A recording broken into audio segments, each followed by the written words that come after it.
గత కొద్ది రోజులుగా నేను మీడియా సమావేశాల్లో చెప్పిన విధంగానే కృష్ణపట్నం పోర్టుకి సంబంధించి కంటైనర్ టెర్మినల్ సేవలు ఏదైతే ఉన్నాయో అవి కొనసాగుతాయని పదే పదే చెప్పడం జరిగింది. అయితే చంద్రమోహన్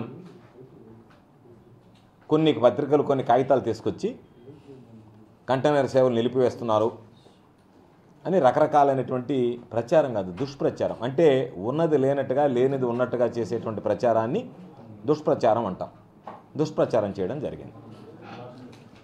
ఆ సందర్భంలో కూడా స్పష్టంగా ఒక మాట చెప్పడం జరిగింది. ఏమని చెప్పానంటే, ఖచ్చితంగా అవసరమైతే పోరాడడానికి కూడా వెనకాడను. ఒకవేళ కృష్ణపట్నంలో కంటైనర్ టెర్మినల్ సేవలు కనుక కొనసాగించకపోతే నేనే ప్రత్యక్షంగా అధికార పార్టీలో ఉండి పోరాడతానని చెప్పడం జరిగింది. ఆ రోజు అఖిల పక్షానికి కూడా చెప్పడం జరిగింది. అఖిల పక్షాన్ని చంద్రమోహన్ హోల్సేల్గా అమ్మివేసినటువంటి సంఘటనలు ఉన్నాయి గతంలో. మీరు మనందరం ప్రజల పక్షాన నిలిచేటువంటి వాళ్ళం. ప్రజల పక్షాన నిలిచినప్పుడు మమ్మల్ని ఎవరిని ఆహ్వానించకుండా మీరు ఎందుకు వెళ్ళారో కూడా నాకు అర్థం కావడం లేదు. నేను ప్రజల పక్షాన పోరాడేటువంటి వాడిని అని చెప్పి కూడా స్పష్టంగా చెప్పడం జరిగింది. నేను కంటైనర్ టెర్మినల్స్ కొనసాగిస్తామని చెప్పాం. కృష్ణపట్నం గ్రూప్ సీఈఓ ఉన్నటువంటి ఆ పోర్ట్స్కి సంబంధించినటువంటి సీఈఓగా ఉన్నటువంటి వ్యక్తి మేము కొనసాగిస్తామని చెప్పాడు. ముందేమో గోవర్ధన్ రెడ్డి చెప్పాడు, యాజమాన్యం చెప్పలేదు అన్నాడు చంద్రమోహన్. ఆ తర్వాత ఏం చెప్పాడు, యాజమాన్యం చెప్పింది మీరు చెప్పింది ఒకటేగా మాట్లాడుతున్నారు అని చెప్పాడు. వాస్తవం నిన్న చూస్తే ఆ టెర్మినల్ రావడం, కృష్ణపట్నం టెర్మినల్కి ఆ వెజల్ రావడం, వెజల్కి సంబంధించి మీడియా ముఖంగా మనందరం కూడా వెళ్ళి చూడడం జరిగింది. నేను ఎందుకు ఈరోజు ఈ సమావేశం ఏర్పాటు చేశాను అంటే, దయచేసి ప్రజలు కానీ అఖిలపక్ష పార్టీకి సంబంధించినటువంటి నాయకులు కానీ సోమిరెడ్డి ఉచ్చులో పడొద్దండి. సోమిరెడ్డి ఉచ్చులో పడి మీరు ప్రజల ముందు పలచన కావద్దు అని చెప్పడానికి ఈరోజు ఈ సమావేశాన్ని ఏర్పాటు చేయడం జరిగింది. సంతోషం. ఎందుకంటే ఒకసారి ఈ అఖిలపక్షానికి సంబంధించి సోమిరెడ్డి తీసుకువెళ్ళిన తర్వాత అఖిలపక్షానికి సంబంధించినటువంటి అన్ని పార్టీలు, ఇతర పార్టీలు అన్నీ కూడా సోమిరెడ్డితో కలవకుండా వాళ్ళంతటా వాళ్ళు స్వతహాగా కొన్ని ఉద్యమాలు చేశారు. కృష్ణపట్నం పోర్టుని గురించి రౌండ్ టేబుల్ ఏర్పాటు చేశారు, దాని గురించి మాట్లాడారు, ముఖ్యమంత్రి గారికి లేఖ రాశారు. ఇది వాళ్ళ బాధ్యతని తెలియజేస్తుంది. కృష్ణపట్నం పోర్టుకి సంబంధించి టెర్మినల్ కొనసాగాలి, ఇది మన బాధ్యత. దానికి సంబంధించి మనం ఎటువంటి వాతావరణం కల్పించాలి, ఎటువంటి చర్యలకి మనం తీసుకోవాలనేటువంటి దాని మీద వాళ్ళు స్పష్టంగా వాళ్ళ వైఖరిని అవలంబించారు. ఎస్, అధికారంలోకి వచ్చిన తర్వాత వాళ్ళకి కొమ్ముగాచి వాళ్ళతో సాయంత్రానికి బేరసారాలు మాట్లాడుకుని ముందుగానే ప్రతిపక్షంలోనే వాళ్ళ దగ్గర డబ్బులు వసూలు చేసి అధికారంలోకి వచ్చిన తర్వాత వాళ్ళకి అన్ని విధాల సహాయ సహకారాలు ఎంత దారుణంగా ప్రవర్తించారంటే, చుట్టుపక్కల ఉన్నటువంటి గ్రామాలకు సంబంధించినటువంటి వాళ్ళ హక్కులు హరించేటువంటి విధంగా వాళ్ళు ఏదైనా వెళితే వాళ్ళ మీద నాన్ బెయిలబుల్ కేసులు పెట్టించాడు సోమిరెడ్డి. నాన్ బెయిలబుల్ కేసులు పెట్టించాడు. ఆ చుట్టుపక్కల ఉన్నటువంటి గ్రామాల వాళ్ళు ఏదన్నా వాళ్ళ సమస్యలు చెప్పుకోవడానికి వెళితే జైల్లో మగ్గారు పాపం వాళ్ళు, అక్కడ ఉన్నటువంటి నాయకులుగా ఉండేటువంటి వాళ్ళు. అటువంటి పరిస్థితి కల్పించాడు. ఏ వ్యక్తి అయితే ప్రజలకు నేను అండగా నిలుస్తాను, ఈ యాజమాన్యాలకు వ్యతిరేకంగా పోరాడతాను, ఇవి రావడానికి వీలేదని చెప్పాడో వాళ్ళకి అమ్ముడుపోయి అక్కడ ఉన్నటువంటి ప్రజలను జైలు పాలు చేసినటువంటి నేపథ్యం ఉంది. అక్కడ యాష్ పాయింట్లు ఏర్పాటు చేసినటువంటి పరిస్థితి ఉంది. ఆ యాష్ పాయింట్ల ద్వారా కాంట్రాక్టులో డబ్బులు గుంజుకొని వాళ్ళ మీద కాలుష్యం నేరుగా దేవరదెబ్బ గిరిజన కాలనీ మీద వేసినటువంటి పరిస్థితులు ఉన్నాయి.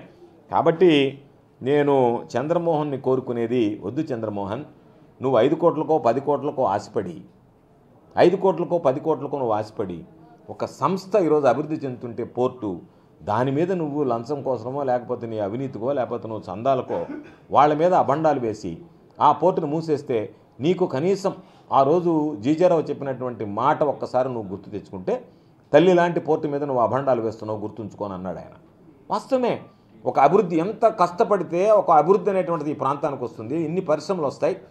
ఆ పరిశ్రమలకు మనం చేతనైతే అండదండగా ఉండాలని తప్ప నీ స్వార్థ ప్రయోజనాల కోసమో నీకు వాళ్ళు ముడుపులు ఇవ్వలేదనో వాళ్ళ మీద నువ్వు దాడి చేసి ఎన్నికల దగ్గరకు వస్తున్నాయి కాబట్టి నీ సందాలు నీ దందాలు అన్నీ కూడా ప్రజలు ఈరోజు నేను ఏసడించుకునేటువంటి పరిస్థితి ఏర్పడితే పారిశ్రామిక పురోగతికి అడ్డంకిగా మారేటువంటి విధంగా నీ 5-10 కోట్ల కోసం ఒక అభివృద్ధి మీద నీళ్ళు నీడలు కమ్ముకునేటువంటి విధంగా అభివృద్ధి మీద దాన్ని పూర్తిగా నీ ఆలోచన ఏ విధంగా కనిపించింది అంటే, నాకు నేను అడిగిన మొత్తం మీరు ఇస్తారా ఇవ్వరా, లేకపోతే మీరు లేకపోయినా నాకు పర్వాలే, ప్రజల అవసరం నాకు లేదు, నా అవసరమే, నా స్వార్థమే, నాకు మీరు ఉపయోగపడతారా లేదా, ఇక్కడ ఉండే వాళ్ళకి ఉద్యోగాలు అవసరం లేదు, ఇక్కడ ఉండే వాళ్ళకి అభివృద్ధి అవసరం లేదు, నాకు నేను అడిగినంత మొత్తం మీరు ఇస్తారా ఇవ్వరా, ఇవ్వకపోతే మీరు వెళ్ళిపోండి అనేటువంటి విధంగా ఒక పోర్ట్ నేను అనేక సందర్భాలు చెప్పాను. మాకు దాంతో రాజశేఖర రెడ్డి గారు తెచ్చినటువంటి పోర్టు, చంద్రబాబు నాయుడు తేవలేకపోయినటువంటి పోర్టు, మాకు ఎమోషనల్ అటాచ్మెంట్ ఉంది దాని మీద అంటే అవన్నీ పక్కన పెట్టి నాకు మీరు ఇంత ఇస్తారా లేదా? ఎందుకు ఇస్తారు? నీకు ఇవ్వరు.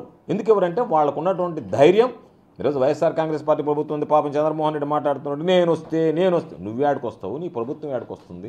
మాట్లాడితే 2 నెలల లోపల నువ్వు చందాలు వసూలు చేసుకునేటువంటి కార్యక్రమం దిగ్విజయంగా పూర్తి చేస్తున్నావు. అందరికీ ఫోన్లు చేసి 2 నెలల్లో వస్తా అని చెప్పాను నేను.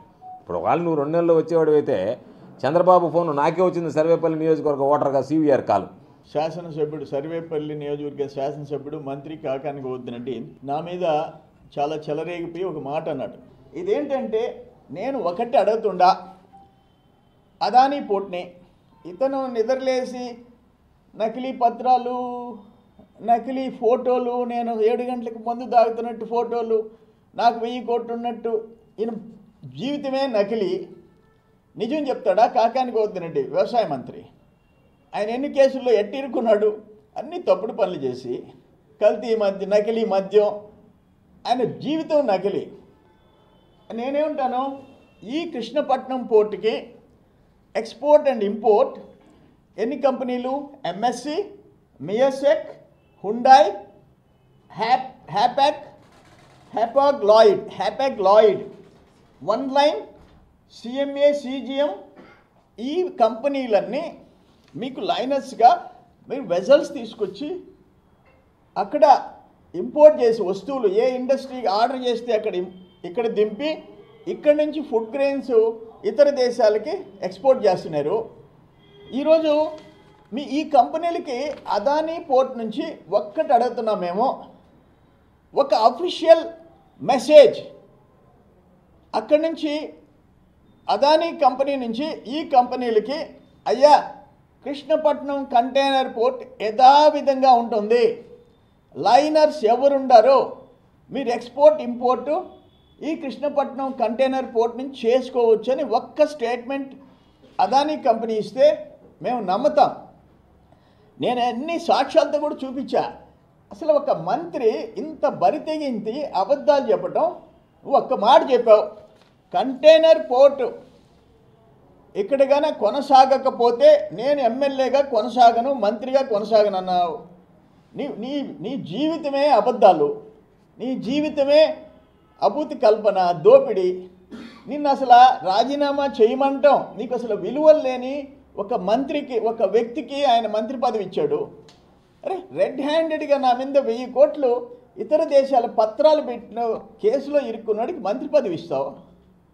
150 కేజీలు పుట్టికి ఎక్స్ట్రా తీసుకున్నవాడికి మంత్రి పదవి ఇస్తాడు ఆయన జగన్మోహన్ రెడ్డి. అందుకని కాకాని గోవర్ధన్ రెడ్డి విలువలు లేని మనిషి కాబట్టి నువ్వు చెప్పిన మాట మీద నిలబడని తెలుసు కాబట్టి ఆయన రాజీనామా చేయమంటే ఎందుకు? అప్పుడు 14 వెజల్స్ వచ్చేవి, నెలకి 8 వెజల్స్ తెప్పించండి కాకాని, నీకు చాలా గొప్పోడని చెప్పి నేను పొగుడుతా. ఫిబ్రవరి ఆఖరు లోపల 8 వెజల్స్, ఈరోజు 17వ తేదీ, ఒక ఖాళీ డబ్బాలు తెచ్చి పారేసేసి ఏమి చేయాలనుకుంటున్నారు మీరు?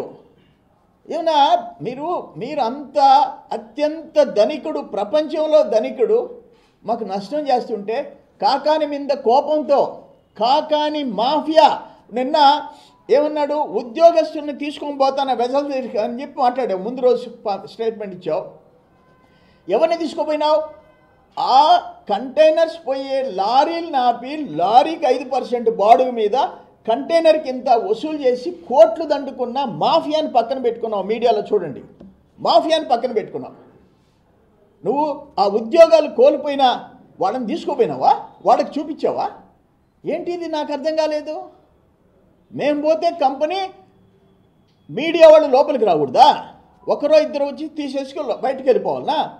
ఆయన కాకాని గోవర్ధన్ రెడ్డి పోతే టోటల్ మీడియా ముందుకు వెళ్ళిపోవాలనా? ఏముందాడా? ఖాళీ డబ్బాలు తీసేదానికి ఇది కరెక్ట్ కాదు అంటున్నా.